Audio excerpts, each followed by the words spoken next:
Bienvenidos a este espacio de La Silla Vacía. Hacemos periodismo independiente. Yo soy Natalia Arbeláez, editora de La Silla Amazonía, y hoy estamos desde la redacción.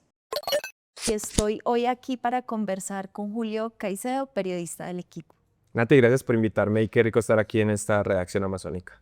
Gracias, Jules, por venir. Hoy les vamos a proponer que hablemos sobre un dilema que tiene esa región, y es si se debería o no cerrar la puerta a que se exploren y se exploten hidrocarburos y a que se haga minería pues legal.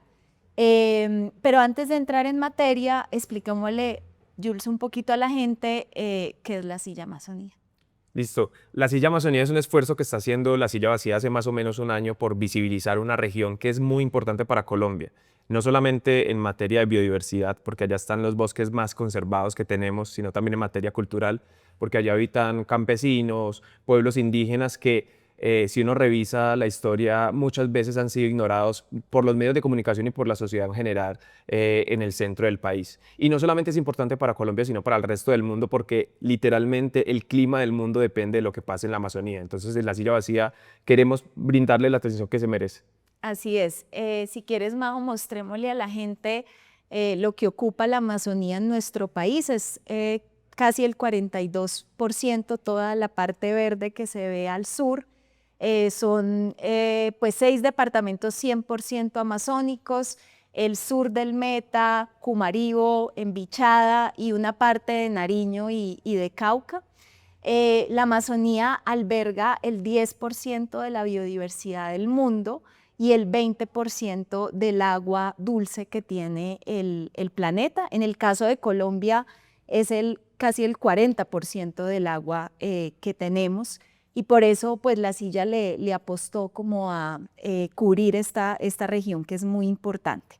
Entonces, para ahora sí entrar en materia, Julio, hace poco nosotros cubrimos la cumbre de presidentes amazónicos, terminó el 22 de agosto, con una declaración que es la Declaración de Bogotá, que digamos firman como los presidentes, ahí están sus intenciones políticas, y una de las cosas que no quedó fue que la Amazonía se declarara libre de combustibles fósiles. Ese había sido un pedido de los pueblos indígenas, por ejemplo de la OPIAC, que es el que agrupa a los pueblos de la Amazonía.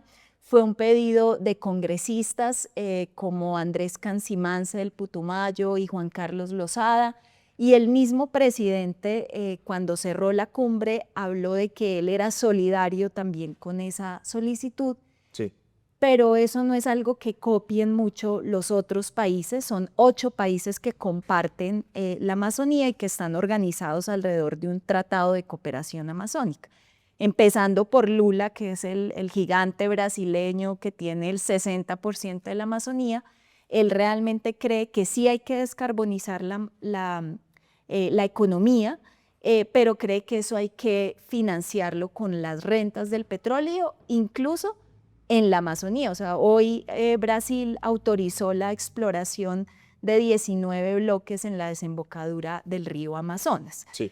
Pero digamos que la situación doméstica, o sea, la situación en Colombia puede ser distinta porque puede haber unas alternativas para hacerlo. Esa digamos que ha sido la apuesta del presidente Petro, para nadie es un secreto. Sin embargo, quisimos plantear esta discusión específicamente en la Amazonía porque creemos que sí hay unas consideraciones distintas en el caso de esa región por las razones que mencionamos ahorita del peso que tiene en términos de conservación, de estabilidad climática y pues de como estratégicamente para la supervivencia por lo menos de la especie humana. Escuchemos a Susana Muhammad. Susana fue ministra de Ambiente hasta febrero de este año, y ella ha sido una de las grandes precursoras de Y que por ahí se derecho prohíba precandidata presidencial también por el pacto minería, histórico. y es precandidata ahorita, sí es. La Amazonía es una de las regiones a nivel continental de los 8 países que sostiene la estabilidad climática del mundo. Si la Amazonía desaparece y está en el punto de no retorno, de empezar a no poder regenerarse por sí misma, implica que las emisiones netas de carbono desde la Amazonía por deforestación pueden ser mayores que lo que la selva absorbe. Y esto es un punto determinante de no retorno del cambio climático que desestabilizaría aún más la estabilidad ecológica del planeta. Por eso que el bioma amazónico no solamente se frene su deterioro, sino que pueda empezar a regenerarse, es absolutamente fundamental para la supervivencia de la humanidad en el siglo XXI. Susana está hablando ahí de un concepto que, Julio, la idea es que en otro programa nosotros lo desarrollemos más, que es el del punto de no retorno de esa región. Básicamente, si se llega a deforestar la Amazonía en más de un 25%, hay científicos como Carlos Nobre que dicen que perdería su capacidad de autorregenerarse y prácticamente se convertiría en una sabana. Y bueno, hay cálculos de que la deforestación va en un 17%, entonces un poco ese es el argumento de Susana Muhammad. Ella en un live que hizo recientemente con Andrés Cancimance y Juan Carlos Lozada, pues que son este grupo, digamos, de políticos que están liderando la iniciativa, decía algo interesante, contaba una anécdota de hace como 15 años cuando Rafael Correa era presidente de Ecuador, que dijo alguna vez, le dijo como a la comunidad internacional, que cuánto le pagarían los países desarrollados a Ecuador por no sacar las reservas que tenía en la Amazonía ecuatoriana. Digamos que eso se inserta como con toda una discusión internacional que hay de ese tema. De ese tema, Natalia, hay una reserva muy reconocida en Ecuador que se llama el Yasuní, que de hecho estuvo sonando en la cumbre porque hubo protestas relacionadas con la explotación petrolera del Yasuní en Ecuador. Entonces lo que hizo Correa fue salir antes de explotar petróleo a decir, bueno, ¿cuánta plata nos van a dar para conservarlo? Y no recogió lo que esperaba y finalmente pues hay explotación petrolera, está en proceso, hay una decisión para desmontarla, pero hay todo un proceso ahí a raíz de eso que comentabas. Sí, sí, entiendo que allá la gente aprobó una consulta para, o sea, en una consulta aprobó que se prohibiera. Exacto, sí. Pero eso no se ha cumplido del todo en la práctica. Entonces, ahora sí, digamos, para adentrarnos un poco en la pregunta de si se debería o no hacer allá minería, nos parecía importante como aterrizar en cuál es el panorama actual, o sea, de qué es lo que estamos hablando, cuál es el costo de oportunidad.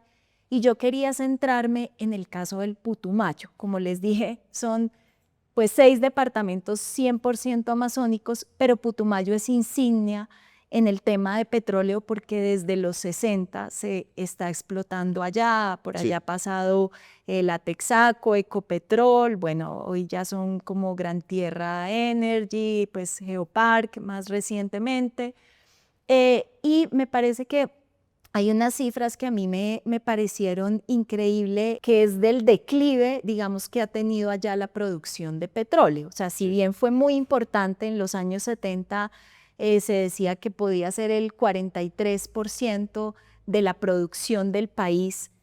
Hoy, o sea, en 2024, fue del 3%.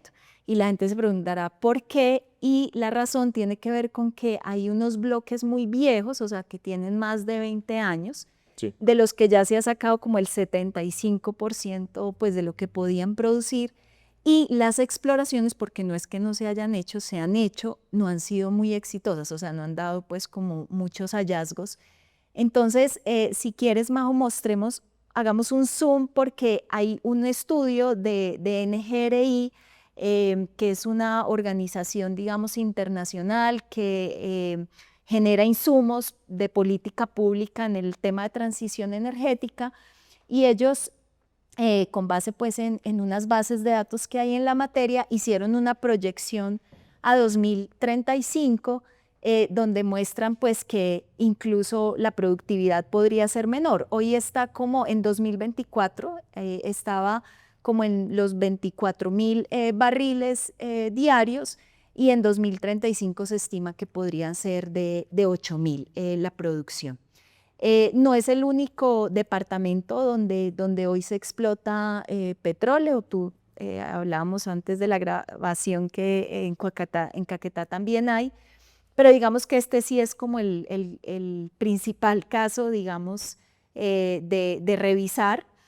y pues lo que vemos es ese declive y Hace hay rato dejó algo. de ser el emirato, porque se decía que iba a ser un emirato, que era un emirato, pues evidentemente ya no lo es. De hecho, me haces recordar que creo que no sé si fue en el gobierno Santos con su locomotora minera, que se pensó en declararlo distrito minero.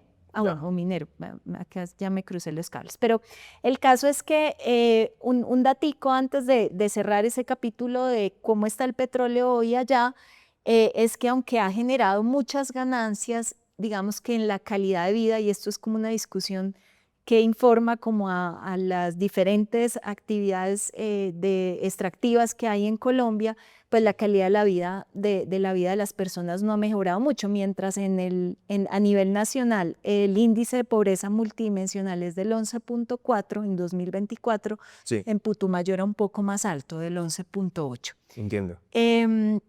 Julio, si quieres, entremos ahorita al tema de minería de cobre. Quizá podemos dejarlos con un abrebocas de cómo es Putumayo, ¿no? En términos como de su biodiversidad. Nosotros hicimos un video el año pasado del proyecto de exploración de cobre que hay allá. No estoy de acuerdo con el proyecto Minero Cobre porque nosotros somos ricos en diversidad. Eso traería un progreso para el departamento. Eso es terrible para el ecosistema, para los animales, más que todo para el agua.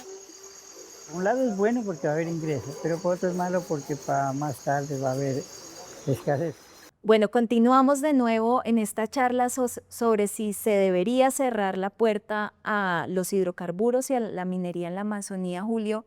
Íbamos en que tú contaras un poco, yo ya conté el panorama del petróleo hoy en Putumayo, que es este lugar insigne, pero cuéntanos tú un poco del panorama de cobre, que es uno que apenas está en ciernes. ¿Cuál es la situación ahí? Exacto, sí, precisamente en Putumayo, mientras se habla ya del declive del petróleo y ya algunos saben que por ahí no es, se abre este otro frente que es el del cobre, puntualmente en Mocoa, que es la capital del Putumayo.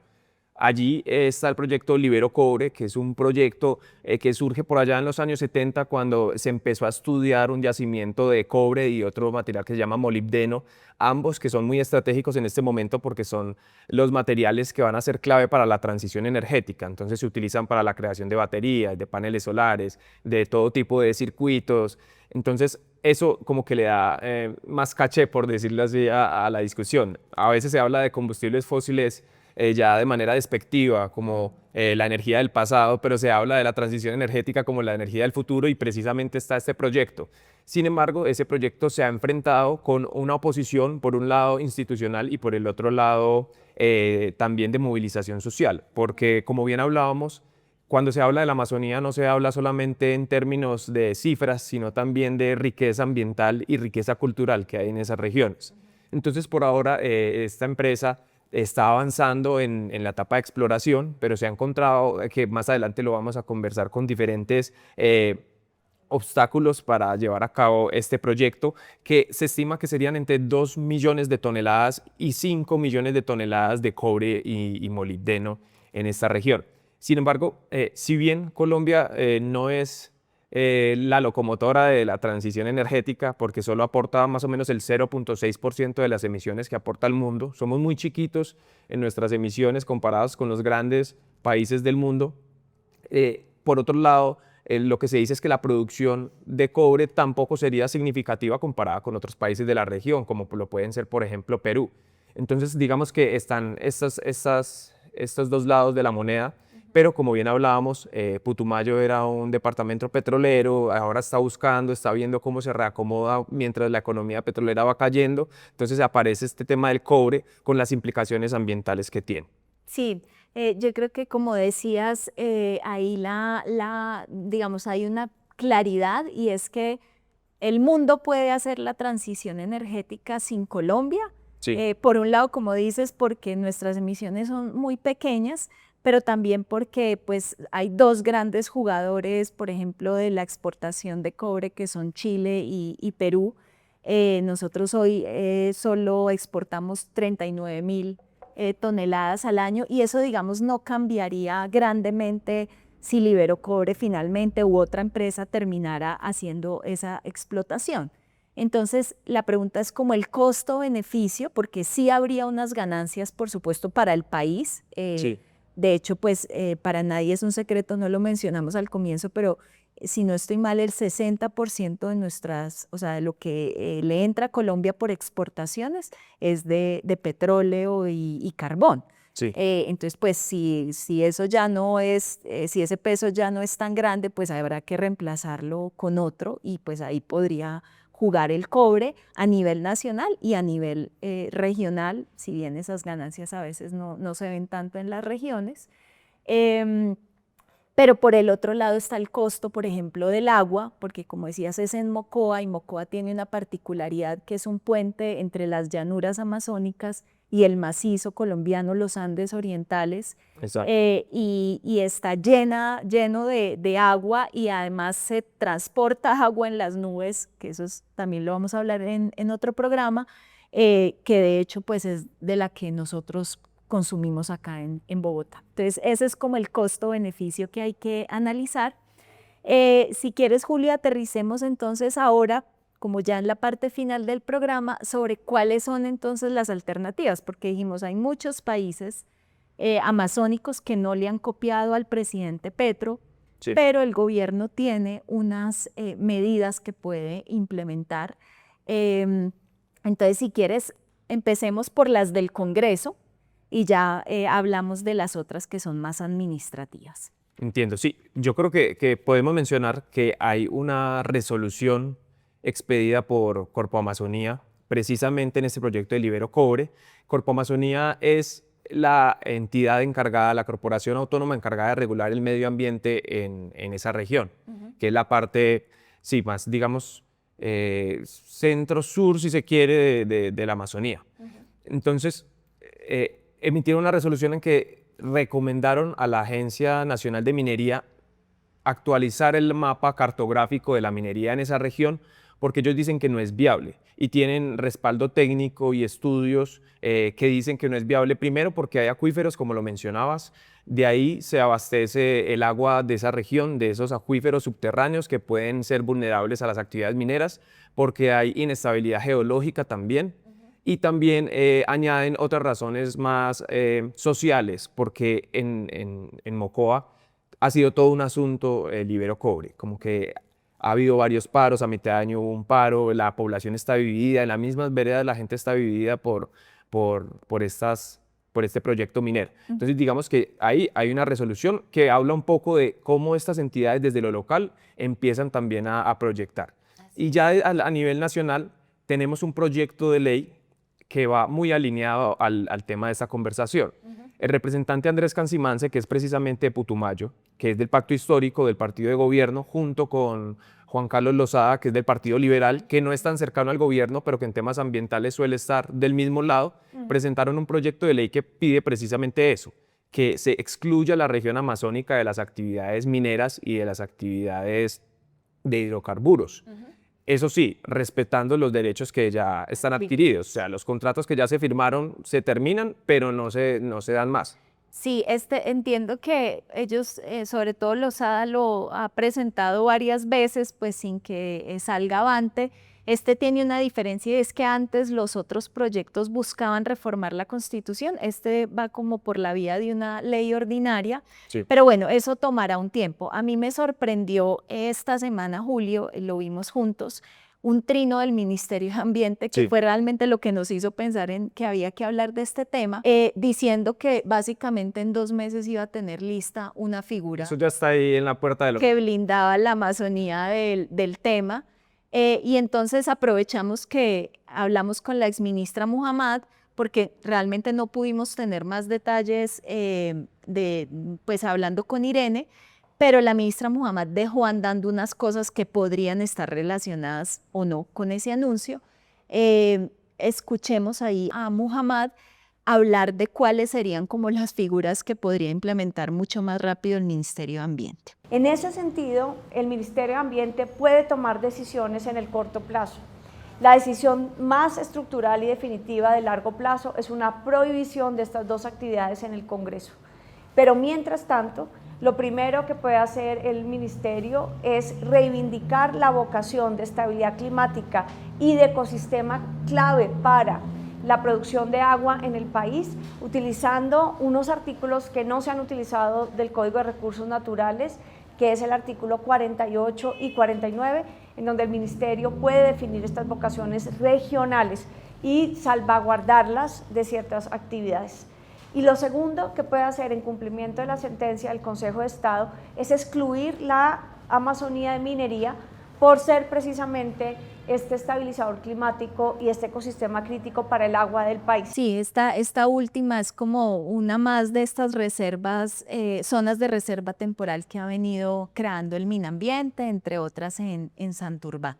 Yo creo que la segunda gran pregunta con la que nos vamos, Julio, es que en todo caso se vayan estas actividades económicas o ni siquiera se desarrollen en la Amazonía, pero pues tiene que haber otro modelo económico que se implemente allá y que le dé oportunidades a la gente que, como tú dices, no es solo selva, ya habitan un montón de personas, pues de los cuales la gente pueda vivir, ¿no?